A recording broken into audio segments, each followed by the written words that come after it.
నా పేరు నవ్య. నేను వివిఐటి కళాశాలలో ట్రిపుల్ ఫైనల్ ఇయర్ చదువుతున్నాను. ఇవాళ మేము కార్తీక దీపోత్సవానికి వచ్చాము. మేము మధ్యాహ్నమే వచ్చి గుడి మొత్తం శుభ్రం చేసి ముగ్గులు వేసి దీపాలు వెలిగించాము. ఇది మా కాలేజ్లో గత 15 years గా చేస్తున్నారు. అంటే మా కాలేజ్లో ఫిలాసఫీ ఏంటంటే స్టూడెంట్స్ టెక్స్ట్ బుక్సే కాదు బయటకు వచ్చి మారల్స్ అండ్ ఎడ్యుకేషన్ ఎథిక్స్ కూడా నేర్చుకోవాలి అని. సో అలానే ఇలాంటి ఈవెంట్స్ అయితే కండక్ట్ చేస్తున్నారు. సో ఇవాళ ఈ ఈవెంట్ కి ఆల్మోస్ట్ 5000+ స్టూడెంట్స్ అయితే వస్తున్నారు, ఫ్యాకల్టీ వస్తున్నారు. అండ్ మా చైర్మన్ సార్ వాసిరెడ్డి విద్యాసాగర్ గారు వచ్చారు అండ్ ఫ్యాకల్టీ వచ్చారు. సో ఇక్కడికి వచ్చిన తర్వాత మేము ఇక్కడ పూజ ఒకటి జరుగుతుంది. దాంతో పాటు వచ్చిన వాళ్ళందరికీ ప్రసాదాలు పెడతాము. ఈ దీపాలు వెలిగించడం ఇదంతా శుభ్రపరచడం వల్ల గుడంతా మోస్ట్ స్టూడెంట్స్ ఏంటంటే టీం వర్క్ చేస్తారు. ఆ టీం వర్క్ లో వాళ్ళకి చాలా వాల్యూస్ నేర్చుకుంటారు. ఇలాంటివి డెవలప్ చేయడానికి మెయిన్ మా కాలేజ్ లో హెరిటేజ్ క్లబ్ ఒకటి ఉంది. సో ఆ క్లబ్ తరఫున మేము ఇలాంటి ఈవెంట్స్ అన్ని చేస్తున్నాం. Thank you. వివిఐటి యూనివర్సిటీ తరఫున ప్రతి సంవత్సరం కార్తీక మాసంలో పౌర్ణమి ముందు రోజు ఒక రోజు రాత్రి కాలేజ్ పిల్లలందరూ వచ్చి ఇక్కడ దీపాలు వెలిగించి ఒక మన సంస్కృతి సాంప్రదాయాలు నిలుపుకునేట్టు పిల్లలందరికీ అలవాటు చేస్తున్నాం. దీనికి సహకరిస్తున్న గుడి యాజమాన్యానికి మా కృతజ్ఞతలు. ప్రతి సంవత్సరం చేస్తా ఉన్నాం. ఆలోచన ఏంటంటే పిల్లలకి చదువుతో పాటు చిన్న వయసులోనే మన సాంప్రదాయాలు మన సంస్కృతి ఇవన్నీ నేర్చుకుంటే ఉంటే రేపు జీవితంలో బాగుపడ్డ తర్వాత అన్ని ఉన్న తర్వాత అప్పుడు స్ట్రెస్ ఇవన్నీ అంటున్నారు.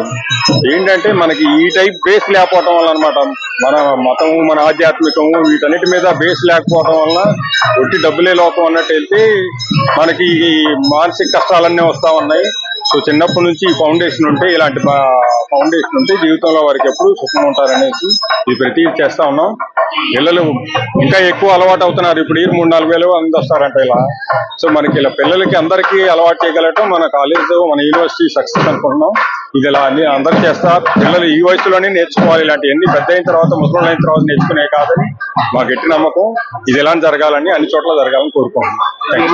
మంగళం వాసుదేవాయ మహావిష్ణు స్వరూపిణే సుదర్శన అంతరస్థాయ నరసింహాయ మంగళం. మంగళాద్రిపురాధీశ్వరుడు మంగళగిరి సంస్థానాధీశ్వరుడైనటువంటి స్వామివారికి కార్తీక దీపోత్సవాలు. ఈ కార్తీక దీపోత్సవాల విశేషం ఏంటంటే కార్తీక మాసంలో వెలుగులు ప్రసాదించేటువంటి జీవితాన్ని మనందరికీ సమకూర్చడం కోసం ప్రతివాళ్ళం చేసేటువంటి ఉత్సవాలు. దీంట్లో మనం అందరం ఏం చేస్తాం, దీపంలో నూనె వేస్తాం, ఒత్తి పెడతాం, దాన్ని వెలిగిస్తాం. దీంట్లో ఆవిరైపోయేది ఏంటి, నూనె లేదా నెయ్యి. దీపారాధన చేసేప్పుడు మనం ఆవాహన చేస్తాం. దీపకుంభే విష్ణుమావాహయామి, వామనమావాహయామి, త్రివిక్రమవాహయామి అని పిలుస్తాం. తర్వాత తైలే పితృనామావాహయామి, వర్తికాయాం శ్రీమావాహయామి, జ్వాలే నారసింహమావాహయామి అని. ఇందులో విష్ణుమూర్తి కొండ మనం చేసేటువంటి ప్రమిద, దాంట్లో స్వామివారికి నూనె పోసి అందులో పితృదేవతలను ఆవాహన చేశాం. వత్తికి లక్ష్మీదేవిని ఆవాహన చేశాం. జ్వాలని నారసింహ, ఏ దేవాలయంలో చేసినా ఆ జ్వాల నారసింహుడే. ఈ జ్వాల ద్వారా అందులో ఉన్నటువంటి ఏ ఆవిరైపోతుంది, నూనె ఆవిరైపోతుంది, నెయ్యి ఆవిరైపోతుంది. ఆ నూనె ఎవరు, పితృదేవతలు.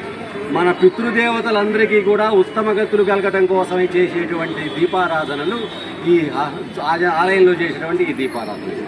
ఈ వైకుంఠ ద్వారం మన వాళ్ళందరికీ ఏ వసతి ఏర్పడుతుంది, ఆవిరి ఎక్కడికి పోతాయి, వైకుంఠ నగరానికి వెళ్తాయి.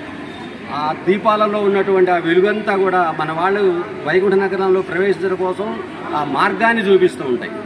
అందువల్లనే ఇవాళ నుంచి ప్రారంభించి స్వామివారు ఉత్థాన ఏకాదశి నిన్న జరిగినటువంటి లేజారు స్వామి నిన్న దాకా పాలకడిలో మామగారింటో పడుకున్నాడు.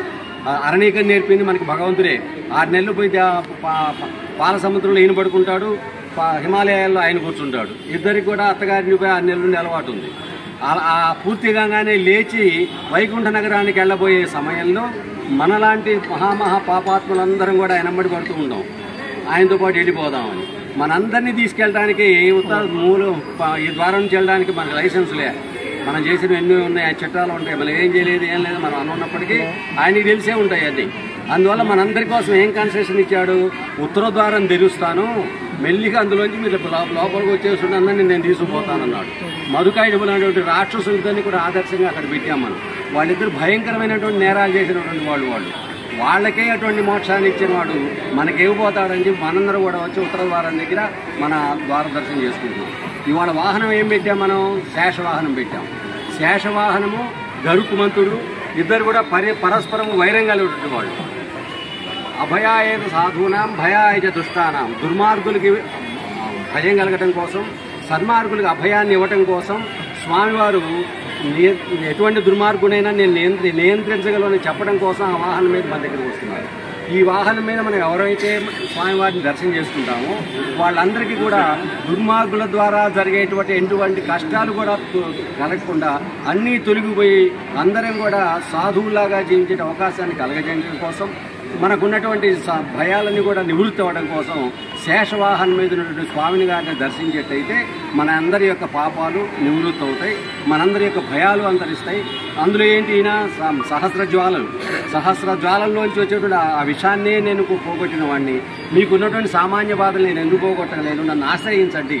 అభయ అయితే ఇట్లా పట్టుకొని ఉంటాడు, ఒక చెయ్యి ఇట్లా చూపిస్తాడు, నా తలకాయ కాదు చూడాల్సిన కాళ్ళు చూడంటాడు, ఆయన పాదాలను ఆశ్రయించమంటాడు. ఆశ్రయించి ఏమిస్తా, అభయం ఇస్తా. నా భయం ఎక్కడా ఎవరి ద్వారా నీకు ఏ భయం అవసరం లేదని చెప్పడం కోసం, అది తెలియజేయడం కోసం ఇవాళ స్వామివారు శేషవాహనం మీద వస్తారు.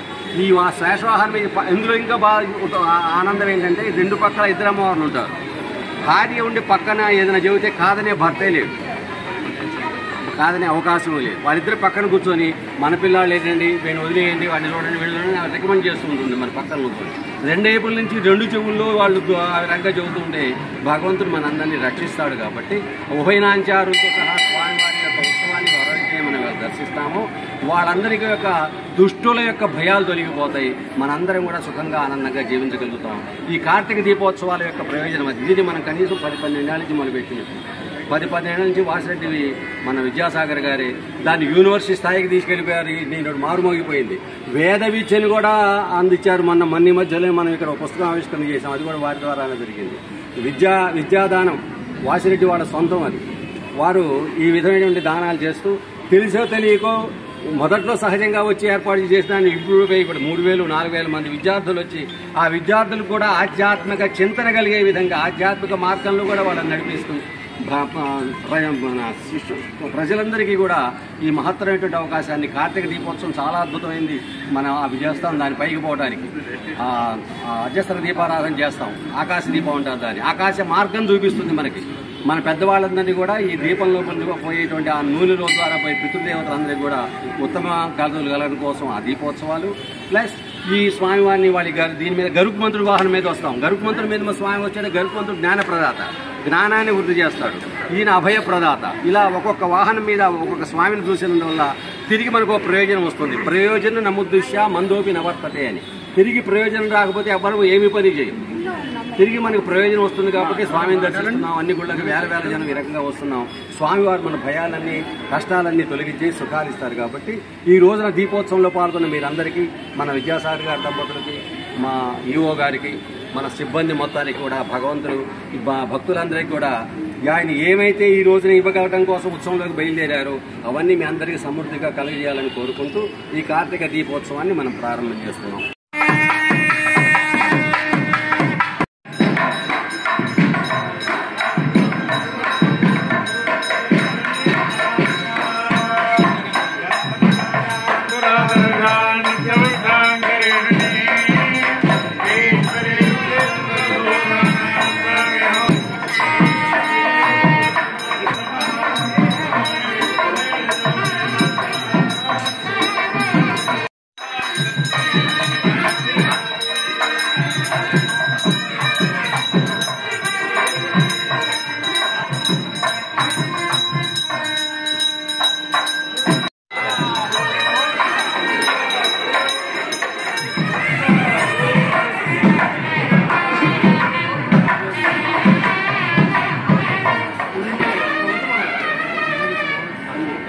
అమ్మవారి దేవాలయం దగ్గర హారతి ఎందుకు ఇస్తారు అంటే, భగవంతుడు సకల సౌందర్యుడు. ఇంకో సౌందర్యం అని చెప్పడానికి అవకాశం లేని మహా సౌందర్యం గలవాడు.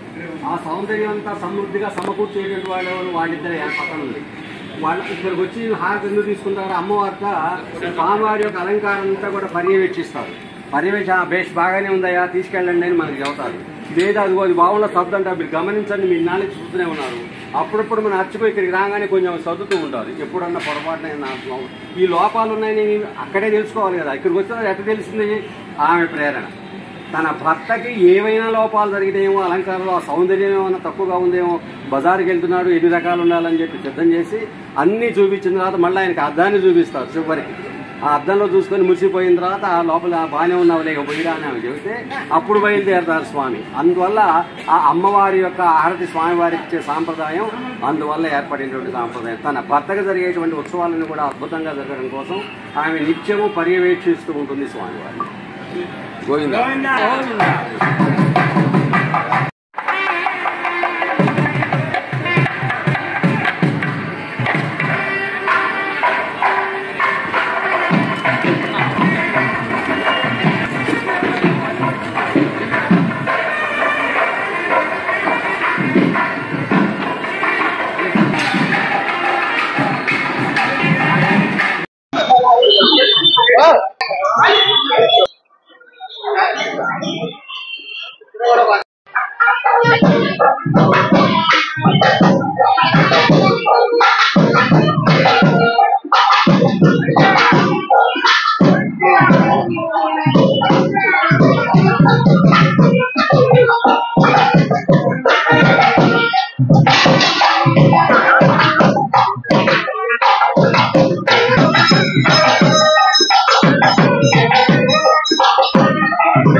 అయిపోయింది మళ్ళీ ఇప్పుడు కూడా అయిపోయింది.